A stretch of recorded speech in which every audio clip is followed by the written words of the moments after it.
If you're ready to do math today and you have your coffee ready, join me in the simultaneous sip.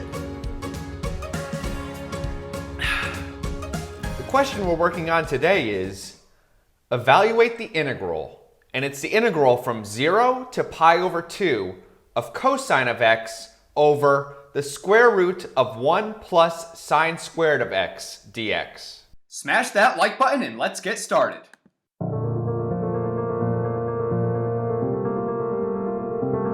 So we want to evaluate the integral from 0 to pi over 2 of cosine of x over the square root of 1 plus sine squared of x dx. So the first thing we could notice is that we could try using a u substitution. So we could have u be sine of x and du is cosine of x dx.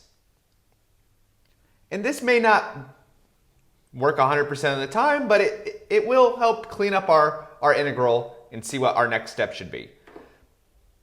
We want to make sure when you do a u substitution, you change the bounds of integration. And so what our integral becomes is the integral from 0 to 1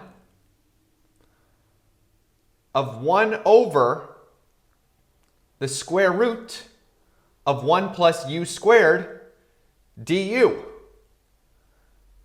Okay, and now we should recognize that this sort of integral should be done with a trig substitution.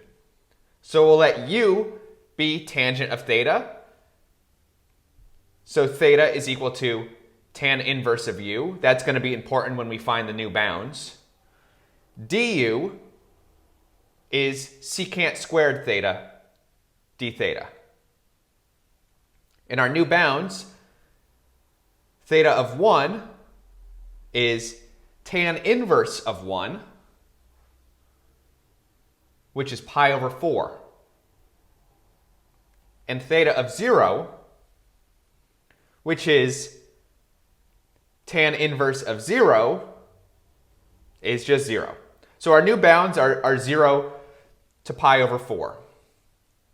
Okay, so we could rewrite our integral as the integral from 0 to pi over 4 of, well, du is secant squared theta d theta, and the denominator becomes 1 plus tangent squared theta. Okay, and we got to remember that 1 plus tangent squared theta is equal to secant squared theta.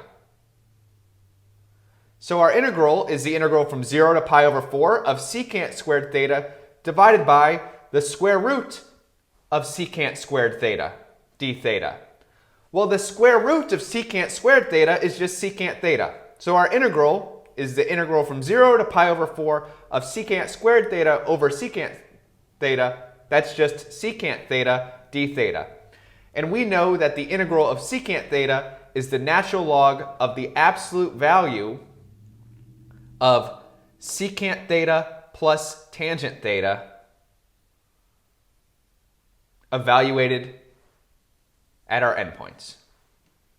Okay, so we've done the hard part.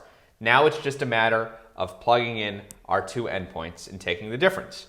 So this is the natural log of the absolute value of secant of pi over 4 plus tangent of pi over 4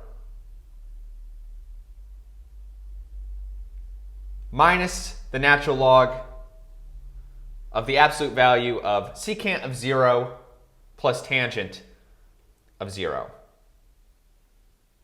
Okay, so we'll have to think back to the unit circle to figure out what these values are, but secant of pi over 4 is 1 over root 2, and tangent of pi over 4 is 1. Secant of 0 is 1, and tangent of 0 is 0. That term on the right is just natural log of 1, which is 0. So what we're left with is the natural log of 1 over root 2 plus 1, which simplifies to the natural log of root 2 plus 2 over 2. And that's it.